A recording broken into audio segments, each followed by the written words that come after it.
So in the last video, we installed the Maximus tow loops to get this Jeep ready to flat tow. In today's video, I'll be installing the Hopkins wiring kit and also the Curt's RVI tow charger kit. So this is part 2 of the Jeep flat tow series, so I'm gonna get busy.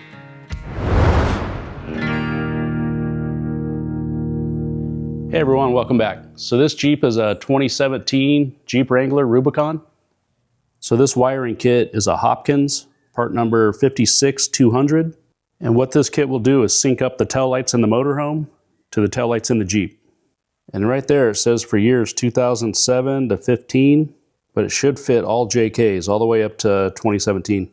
So we should just need some general hand tools, a drill, and I'm gonna use some wire loom, and I got some bigger zip ties right there.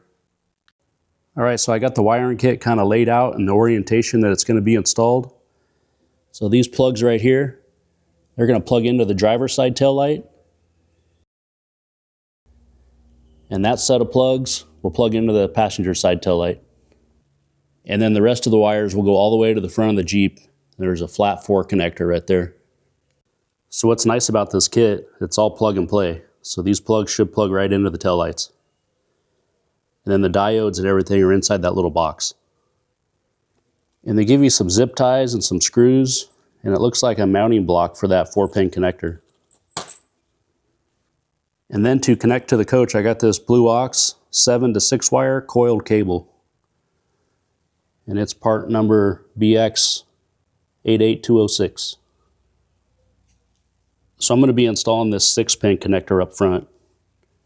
And I'll just cut off that flat 4.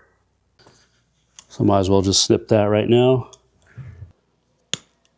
So on the Jeep taillights, these are just Phillips screws. You got 4 of them.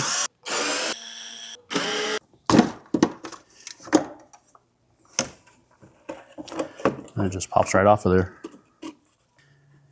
So here on the back of the tail light, you got 2 sets of plugs. So I think this one, you can see it just goes straight through. It goes down to the bumper and goes to that 4-pin connector if you have the tow kit. You can see this one here, these wires are plugged into the back of the tail light. So this is the one we're going to tie into. And there's a little tab right there you push down, and then that should just unplug. So inside here, down there on the bottom, it's like a piece of foam. You'll see some guys will drill a hole in that and then just run the harness up through there. But there's enough room at the front up there. I think I'm just going to try to feed it up through that.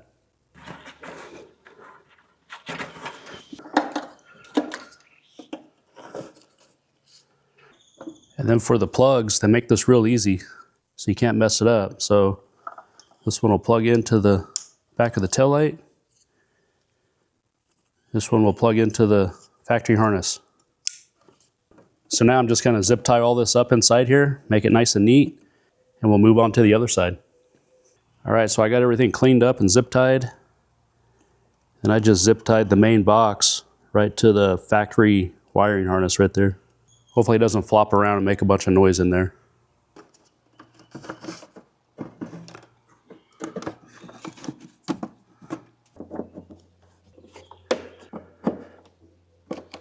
So for the passenger side, it's going to route behind the bumper all the way over to the passenger side light. So I think I'm going to put some wire loom on this section.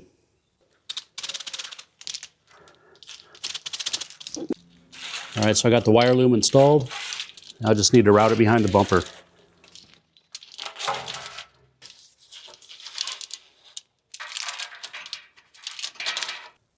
All right, so here's how I ended up routing it. So it comes out from the driver's tail light right there.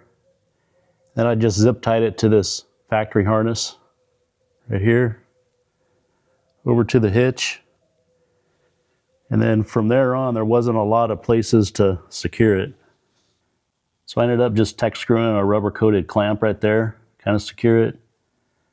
And then right over there, I was able to get a couple zip ties through the frame. So I'll see how this works. I'll have to keep an eye on this area because you don't want it getting up into the muffler. You want to stay away from any heat sources or any moving parts, but that's about the best I could do. All right, now for the passenger side.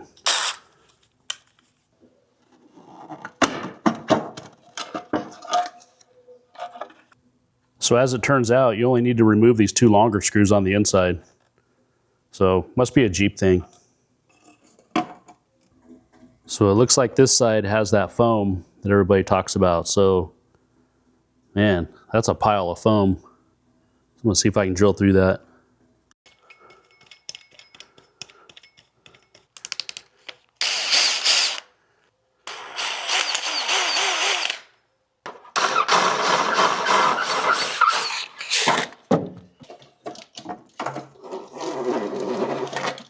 Same thing on this side.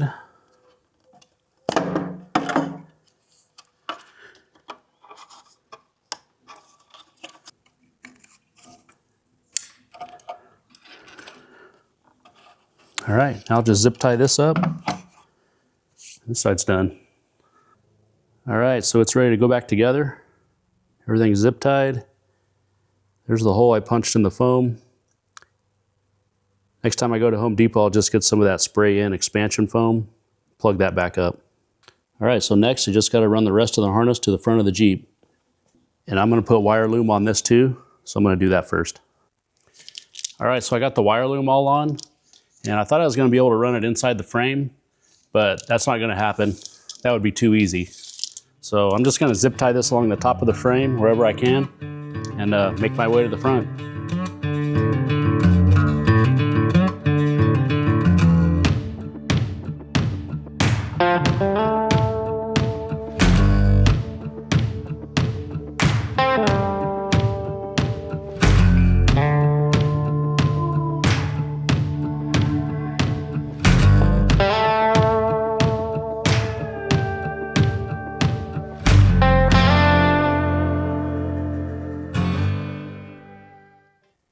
All right, so I got the harness ran all the way to the front. It's kind of hard to see.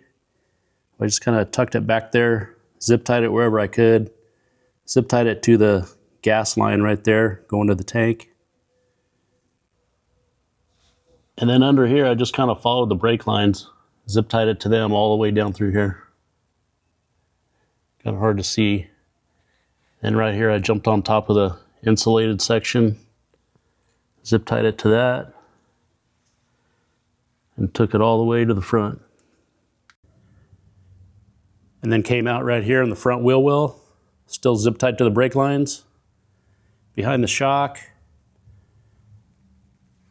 next to the steering box, and then just popped out right here at the front bumper. All right, now for the Curt RVI battery charger. So this is part number 52204. And what this does is make sure you don't arrive to the campsite with the dead battery. So it's going to use the coach to charge the battery and keep it maintained. So there's cheaper battery charger kits out there that just run a wire pretty much just straight to a little circuit breaker and keeps the battery charged that way. But this is more like a battery tender, and it won't overcharge, and it's compatible with the AGM battery that I have in here.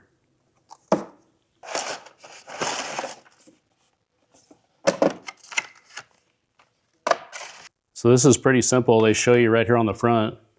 So this side's going to go to the battery, positive, negative, and then this side's going to go to the RV or to the RV plug, which is going to be my 6-way down here on the bumper.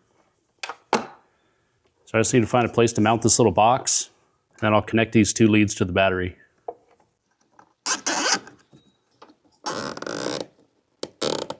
Okay, so now to connect to the battery, before I make any connections, I'm going to pull this fuse out right here.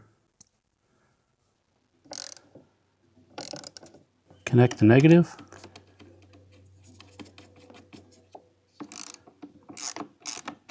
I think I've used about 200 zip ties so far, so you guys are going to do this same project, make sure you get a bag of zip ties. So I just ended up mounting the box to the factory harness right there. Should be all right. And then this is the lead that's going to go down to our 6-way, so I'm going to get that routed. All right, so I got the RVI cables ran. Just ran them right here, right next to the fuse box. Put them in wire loom, of course. And then they drop down right here by the power steering reservoir. Then they come out behind the winch, come over, and they're going to be barely long enough to go into my 6-way plug. All right, so now to mount the 6-way plug. So they make a bracket for this, and you'll see some guys, they'll mount it like right here, or some guys will mount it down here like this.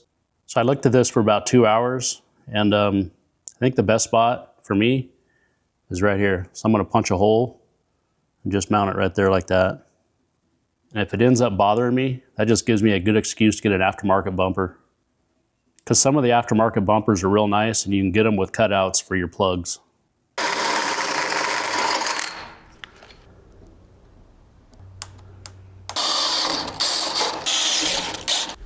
One thing nice about a steel bumper is you can just tap it.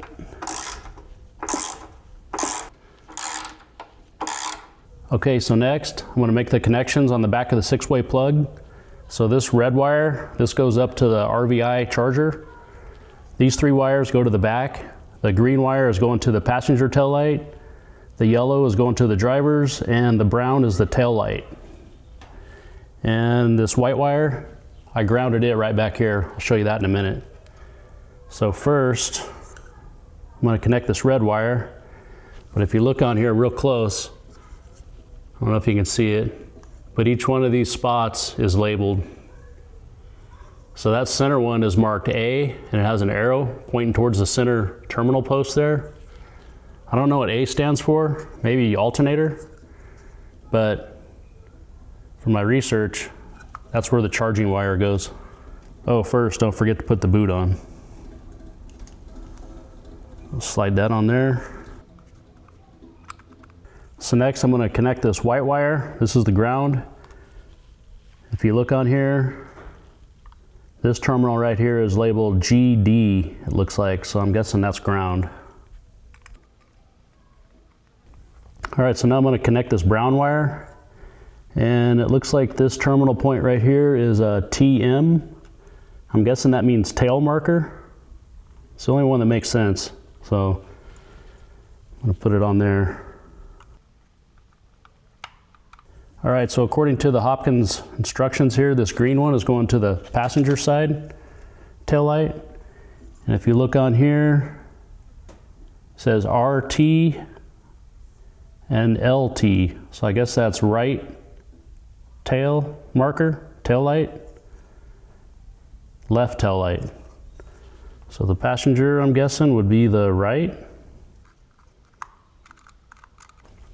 And the last one is this yellow one, which should be the driver's side tail marker.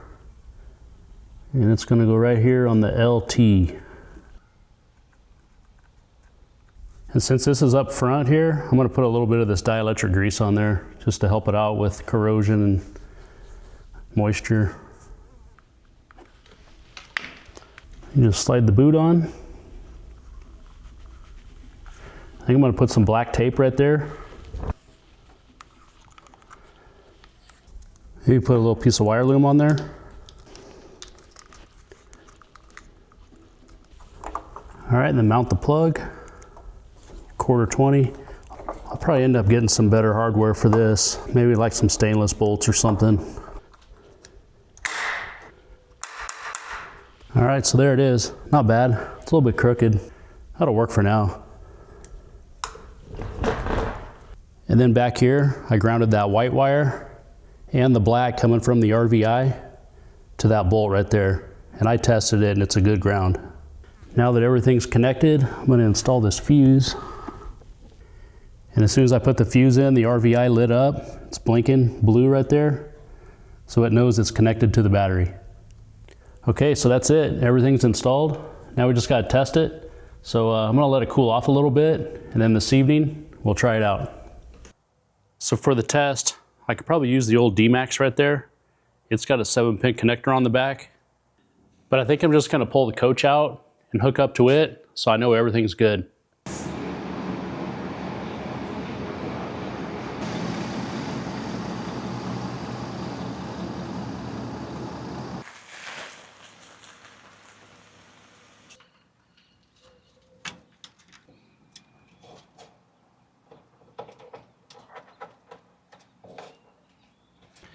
All right, so we're all hooked up. I'm gonna get Miss Queentucky saddled up in the coach to give me a hand. All right, here we go. So give me a left turn signal. Okay, here you go. All right, it looks good. Now our right. Here you are. Okay, now give me running lights. Do you see him? Looks good. Okay, now brake lights. Here you go.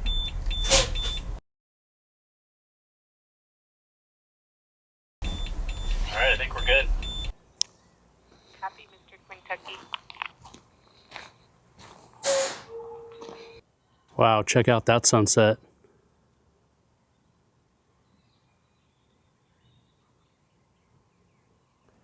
All right, so now to test the charger. So with the coach not running, the battery is at 12.58 volts. So with the coach running, it jumped up to over 13 volts. So it is charging. All right, so I think we got it. Tail lights seem to be working good. It's charging when the coach is running. And overall, the install wasn't too bad. So hopefully you guys found this helpful, and safe travels, and we'll see you on the next one.